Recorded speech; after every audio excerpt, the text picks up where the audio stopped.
Laskana police સ્ટેશનના PI દ્વારા mobile સ્નેચિંગની કરાઈ ડેમો કાર્યવાહી। પોલીસ ટીમ પાસે જ કરાવાયા મોબાઈલ સ્નેચિંગના બનાવ। આરોપીઓ કેવી રીતે પળવારમાં મોબાઈલ છીનવી ફરાર થાય છે તેનું કરાયું પ્રેક્ટિકલ ડેમો। શહેરમાં વધતા મોબાઈલ સ્નેચિંગના ગુનાઓ રોકવા અને પોલીસ સ્ટાફને સતર્ક બનવા માટે હાથ ધરાઈ ખાસ તાલીમ। જાહેરમાં સાવચેત રહેવા અને મોબાઈલ ઉપયોગ સમયે સુરક્ષા રાખવા પોલીસે નાગરિકોને આપી અપીલ।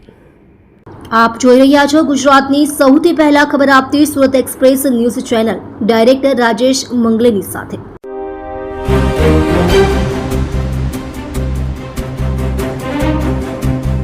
તમારા દ્વારા મોબાઈલ સ્કેચિંગ કરવામાં શું છે?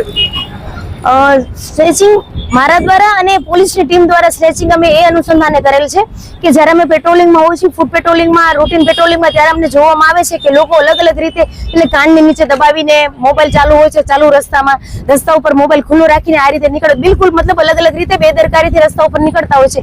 એની આસપાસ શું થઈ રહ્યું છે એને ખ્યાલ નથી હોતો। સ્નેચરો જે છે એ જેમ વિડીયોમાં બતાવ્યું, આપણે ડેમોમાં બતાવ્યું એ રીતે ઇઝીલી એના મોબાઈલ સ્નેચ કરીને જતા રહે છે।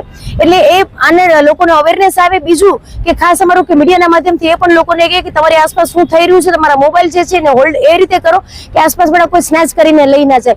ઉપરાંત તમે આ ડેમો દરમિયાન એ પણ જોયું કે જ્યારે સ્નેચ કરીને જે પોલીસ જે છે કે સ્નેચરના સ્વાંગમાં હતી અને લઈ જાય છે તો આસપાસ વાળા ન તો કોઈ નોટિસ કરે છે, બાજુમાંથી નીકળતા માણસ કોઈ નોટિસ બી નથી કરતા અને એને મદદ કરવાનો પણ પ્રયત્ન નથી કરતા। એટલે જનતાને અમારે એ પણ અપીલ છે ક્યારેક આવો કઈ બનાવ બને તો એના વ્હીકલના નંબર લઈ લે, એની પાછળ થોડો પીછો કરવાનો પ્રયત્ન પણ કરે। જ્યારે બે ચાર લોકો છે તો એ રીતે તો આવી અવેરનેસ અને થોડીક સાવચેતી રાખીએ તો આ સ્નેચરોને છે ને કોઈ ચાન્સ ન મળે અને આ સ્નેચિંગથી આપણે બચી શકીએ।